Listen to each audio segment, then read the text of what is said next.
출애굽기 15장. 그때 모세와 이스라엘 백성들은 이 노래를 여호와께 불렀습니다. 내가 여호와께 노래할 것입니다. 이는 주께서 크게 높임을 받으셨기 때문입니다. 말과 말탄 자들을 모두 바닷속에 던지셨습니다. 여호와께서는 내 힘이시며 내 노래이시며 내 구원이 되셨습니다. 주께서는 내 하나님이시니 내가 주를 찬양할 것입니다. 주께서는 내 아버지의 하나님이시니 내가 주를 높일 것입니다. 여호와께서는 용사이시니 여호와가 주의 이름입니다. 주께서는 바로의 전차와 그의 군대를 바닷속에 던지시니 바로의 가장 뛰어난 지휘관들이 홍해 속에 잠겼습니다. 깊은 물이 그들을 덮으니 그들이 돌처럼 깊은 곳에 가라앉아 버렸습니다. 여호와여, 주의 오른손은 능력으로 위엄이 있습니다. 여호와여, 주의 오른손이 적들을 부수셨습니다. 주의 큰 위엄으로 주를 대적한 자들을 깨뜨리시고 주의 진노를 바라시니 그 진노가 그들을 지푸라기처럼 태워버렸습니다. 주의 콧김에 물이 쌓이더니 파도치던 물이 벽처럼 꼿꼿이 섰습니다. 깊은 물이 바다 한가운데 얼어붙었습니다. 원수가 말하기를 내가 그들을 따라잡아 전리품을 나눌 것이다. 내 욕망이 그들로 인해 채움을 받을 것이다. 내가 내 칼을 빼서 내 손으로 그들을 칠 것이다 라고 했습니다. 그러나 주께서 바람을 불게 하시니 바다가 그들을 덮었고 그들은 납처럼 거센 물결 속으로 가라앉았습니다. 여호와여, 신들 중에 주와 같은 분이 어디 있습니까? 누가 주처럼 거룩하시며 영광스러우시며 찬양을 받을 만한 위엄이 있으시며 놀라운 일을 행하실 수 있겠습니까? 주께서 주의 오른손을 뻗으시니 땅이 그들을 삼켜버렸습니다. 주께서는 그 긍휼로 주께서 구속하신 백성들을 이끄시고 주의 힘으로 그들을 주의 거룩한 처소로 이끄십니다. 열방들이 듣고 떨며 블레셋에 사는 사람들이 두려움에 사로잡힙니다. 에돔의 족장들이 놀라고 모압의 용사들이 떨림에 사로잡히고 가나안 백성들의 마음이 녹았습니다. 두려움과 공포가 그들에게 닥칠 것이니 주의 팔의 힘으로 인해 그들이 돌처럼 굳어집니다. 여호와여, 주의 백성들이 지나갈 때까지, 주께서 속량하신 백성들이 지나갈 때까지 그럴 것입니다. 주께서는 그들을 데려다가 주께서 소유하신 산에 심으실 것입니다. 여호와여, 그곳은 주께서 거처로 삼으신 곳이며 여호와여, 그곳은 주의 손으로 세우신 성소입니다. 여호와께서 영원토록 통치하실 것입니다. 바로의 말과 전차와 마병들이 바닷속으로 들어갔을 때 여호와께서 그 위로 바닷물을 전과 같이 덮으셨습니다. 그러나 이스라엘 백성들은 마른 땅 위로 바다를 가로질러 건넜습니다. 그때 아론의 누나인 여예언자 미리암이 손에 탬버린을 들었습니다. 그러자 모든 여인들이 미리암을 따라 탬버린을 들고 춤을 추었습니다. 미리암이 그들에게 노래했습니다. 여호와께 노래하라.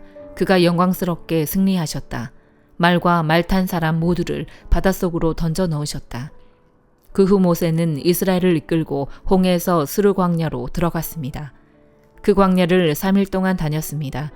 그렇지만 물을 찾을 수 없었습니다.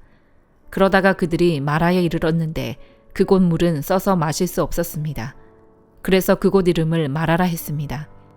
백성들은 모세에게 우리더러 무엇을 마시라는 말입니까? 라고 불평하며 말했습니다. 그러자 모세는 여호와께 울부짖었습니다. 여호와께서는 모세에게 나뭇가지 하나를 보여주셨습니다. 모세가 그것을 물에 던지자 그 물이 달게 됐습니다. 여호와께서 이스라엘을 위한 법도와 율례를 만들고 그들을 시험하신 장소가 이곳 마라였습니다. 그분은 말씀하셨습니다. 너희가 너희 하나님 여호와의 음성을 잘 듣고 나 여호와가 보기에 옳은 일을 하며 너희가 계명의 귀를 기울이고 그 모든 규례를 지키면 내가 이집트 사람들에게 내린 질병 가운데 어느 하나도 너희에게 내리지 않겠다. 나는 너희를 치료하는 여호와다. 그 후 이스라엘은 엘림으로 갔습니다. 그곳에는 12개의 샘과 종려나무 70그루가 있었습니다. 이스라엘은 그곳의 물 가까이에 진을 쳤습니다. 누가복음 18장. 예수께서 제자들이 항상 기도하며 포기하지 않도록 하시려고 비유를 말씀하셨습니다. 어느 마을에 하나님을 두려워하지도 않고 사람을 무시하는 재판관이 있었다. 그리고 그 마을에 한 과부가 있었는데 그 여인은 수시로 재판관을 찾아와 내 원수에게 원한을 갚아주십시오라고 간청하는 것이었다. 한동안 재판관은 들은 척도 하지 않다가 마침내 이런 생각이 들었다. 내가 하나님을 두려워하지 않고 사람을 무시하지만 이 과부가 자꾸 와서 나를 귀찮게 하니 이 여인의 간청을 들어주어야겠다. 그러지 않으면 계속 나를 찾아와 괴롭힐 것이다. 주께서 말씀하셨습니다. 너희는 이 불의한 재판관이 말한 것을 들으라. 하나님께서 밤낮으로 부르짖는 그 택하신 백성들의 원한을 갚지 않으시고 오랫동안 모른 채 하며 내버려 두시겠느냐. 내가 너희에게 말한다. 하나님은 속히 그들의 원한을 풀어주실 것이다. 그러나 인자가 올 때 이 세상에서 믿음을 찾아볼 수 있겠느냐. 자기가 의롭다고 생각하며 다른 사람들을 업신여기는 몇몇 사람들에게 예수께서 이런 비유를 들려주셨습니다. 두 사람이 기도하러 성전에 올라갔다. 한 사람은 바리새파 사람이었고 또 다른 사람은 세리였다. 바리새파 사람은 서서 자신에 대해 이렇게 기도했다. 하나님, 저는 다른 사람들, 곧 남의 것을 빼앗는 사람이나 불의한 사람이나 간음하는 사람과 같지 않고 이 세리와도 같지 않음을 감사합니다. 저는 일주일에 2번씩 금식하고 얻은 모든 것의 11조를 냅니다. 그러나 세리는 멀찍이 서서 하늘을 쳐다볼 엄두도 내지 못하고는 가슴을 치며 말했다. 하나님, 이 죄인에게 자비를 베풀어 주십시오. 내가 너희에게 말한다. 이 사람이 저 바리새파 사람보다 오히려 어렵다는 인정을 받고 집으로 돌아갔다. 누구든지 자기를 높이는 사람은 낮아질 것이요 자기를 낮추는 사람은 높아질 것이다. 사람들이 아기들을 예수께 데려와 만져주시기를 원했습니다. 제자들은 이 광경을 보고 그들을 꾸짖었습니다. 그러나 예수께서는 그 아이들을 불러 말씀하셨습니다. 어린아이들이 내게로 오는 것을 허락하고 막지 말라. 하나님 나라는 이런 어린아이들의 것이다. 내가 진실로 너희에게 말한다. 누구든지 어린아이와 같이 하나님 나라를 받아들이지 않는 사람은 거기에 들어가지 못할 것이다. 어떤 지도자가 예수께 물었습니다. 선하신 선생님, 영생을 얻으려면 제가 어떻게 해야 합니까? 예수께서 대답하셨습니다. 네가 왜 나를 선하다고 하느냐? 오직 하나님 외에는 선한 분이 없다. 간음하지 말라, 살인하지 말라, 도둑질하지 말라, 거짓 증언하지 말라, 네 부모를 공경하라라는 계명을 네가 알고 있다. 그가 말했습니다. 그런 모든 것은 제가 어려서부터 다 지켰습니다. 이 말을 듣고 예수께서 말씀하셨습니다. 너에게 아직 부족한 것이 한 가지 있다. 네가 가진 것을 모두 팔아 가난한 사람들에게 나눠주어라. 그러면 하늘에서 보물을 가질 것이다. 그 후에 와서 나를 따라라. 그 사람은 이 말씀을 듣고 슬픔에 깊이 잠겼습니다.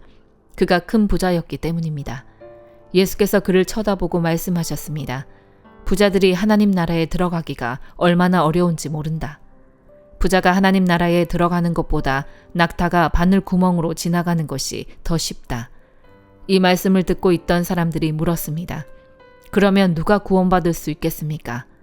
예수께서 대답하셨습니다. 사람이 할 수 없는 일을 하나님께서는 하실 수 있다. 베드로가 예수께 말했습니다. 보십시오. 저희는 가진 것을 모두 버리고 주를 따랐습니다. 예수께서 그들에게 말씀하셨습니다. 내가 진실로 너희에게 말한다. 하나님 나라를 위해 집이나 아내나 형제나 부모나 자식을 버린 사람은 이 세상에서 여러 배로 받을 것이요 또한 오는 세상에서 영생을 받을 것이다. 예수께서는 12 제자를 곁에 불러놓고 말씀하셨습니다. 보라, 우리는 예루살렘으로 올라간다. 예언자들이 인자에 대해 기록한 모든 것이 이루어질 것이다. 인자가 이방 사람들에게 넘겨져 조롱과 모욕과 침뱉음을 당할 것이다. 그들은 채찍질한 후에 그를 죽일 것이다. 그러나 그는 3일째 되는 날 살아날 것이다. 그러나 제자들은 이 말씀을 조금도 깨닫지 못했습니다.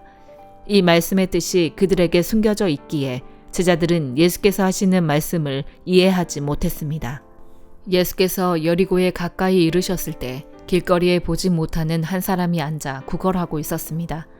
그는 많은 사람들이 지나가는 소리를 듣고 무슨 일인지 물었습니다. 사람들이 나사렛 예수가 지나가신다 하고 말해 주었습니다. 그러자 그가 크게 외쳤습니다. 다윗의 자손 예수여, 저를 불쌍히 여겨 주십시오. 앞서가던 사람들이 그를 꾸짖으며 조용히 하라고 했습니다. 그러자 그는 더욱더 큰 소리로 다윗의 자손이여, 저를 불쌍히 여겨 주십시오 라고 외쳤습니다. 예수께서 가던 길을 멈추고 그 사람을 데려오라 하고 명령하셨습니다. 그가 가까이 다가오자 예수께서 물으셨습니다. 내가 너에게 무엇을 해주기를 원하느냐? 그가 대답했습니다. 주여, 다시 보고 싶습니다. 예수께서 그에게 말씀하셨습니다. 눈을 떠라. 네 믿음이 너를 구원했다. 그러자 그는 곧 보게 됐고 하나님께 영광을 돌리며 예수를 따라갔습니다. 이 광경을 본 사람들도 모두 하나님을 찬양했습니다. 욥기 33장. 이제 욥이여, 내 말을 듣고 내가 하는 모든 말에 귀 기울이시기 바랍니다. 보십시오. 내가 입을 열고 내 입의 혀가 말을 시작합니다. 내 말은 정직한 내 마음에서 나오고 내 입술은 아는 것을 솔직하게 쏟아낼 것입니다.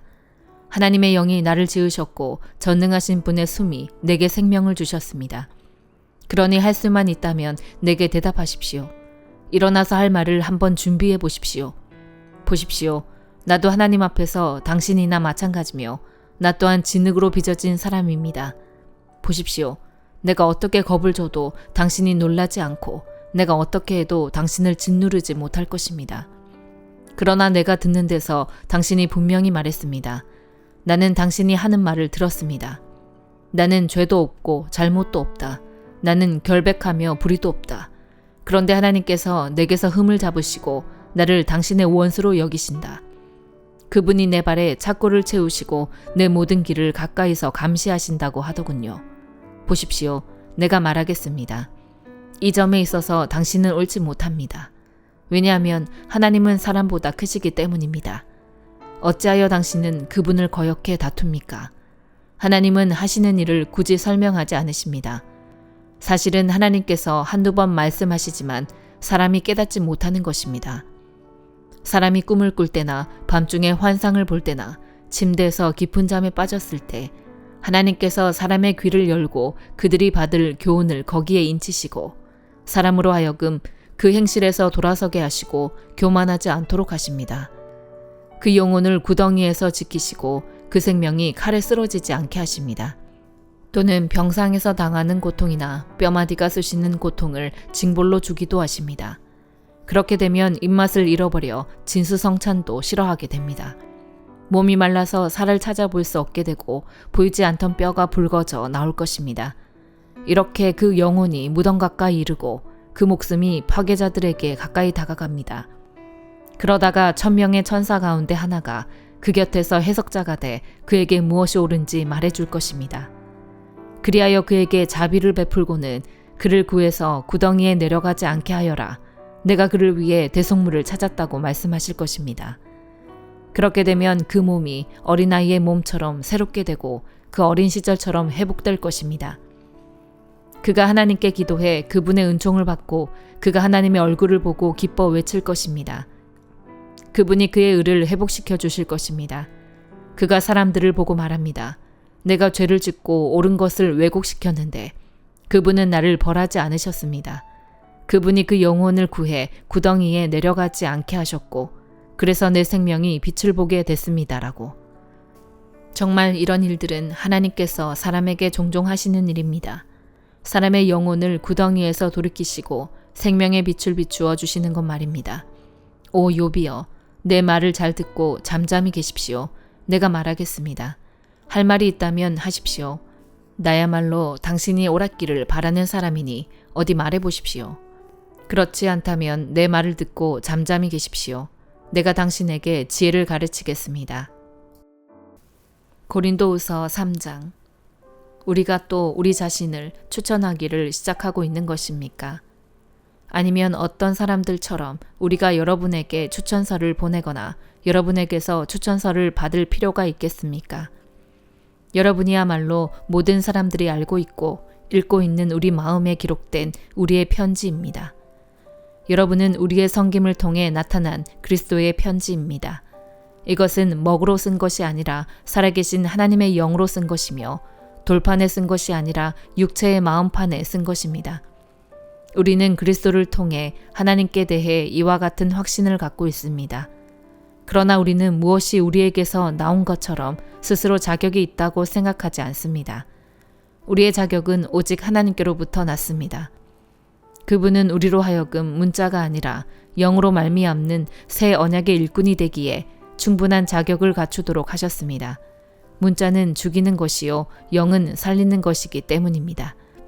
죽음에 이르게 하는 돌에 새긴 문자의 직분도 영광스러워 모세 얼굴에 나타난 없어질 영광으로 인해 이스라엘 자손이 그의 얼굴을 주목할 수 없었다면 하물며 영의 직분에는 더욱더 영광이 넘치지 않겠습니까? 만일 정죄의 직분에도 영광이 있었다면 의의 직분은 더욱더 영광이 넘칠 것입니다. 이 경우 한때 영광스럽던 것이 더 큰 영광이 나타남으로 인해 더 이상 영광스럽지 못하게 된 것입니다. 사라져버릴 것도 영광스러웠다면 영원한 것은 더욱 영광 가운데 있을 것입니다. 우리가 이러한 소망을 가지고 있으므로 더욱 담대하게 말합니다. 모세가 없어질 것의 결과에 이스라엘 자손이 주목하지 못하게 하기 위해 자신의 얼굴에 수건을 썼던 것과 같은 일을 우리는 하지 않습니다. 그러나 이스라엘 백성의 마음은 완고해졌습니다. 그들은 옛 언약을 읽을 때 오늘날까지도 수건을 벗지 못하고 계속 그대로 있습니다. 이것은 그리스도 안에서 벗겨지기 때문입니다. 오늘날까지도 모세의 글을 읽을 때마다 수건이 그들의 마음을 덮고 있습니다. 그러나 주께로 돌아갈 때마다 수건은 벗겨집니다. 주께서는 영이시며 주의 영이 계신 곳에는 자유가 있습니다. 우리는 다 벗은 얼굴로 주의 영광을 바라보는 가운데 그와 같은 형상으로 변화해 영광에서 영광에 이르게 됩니다. 이 일은 주의 영으로 말미암습니다. 아멘.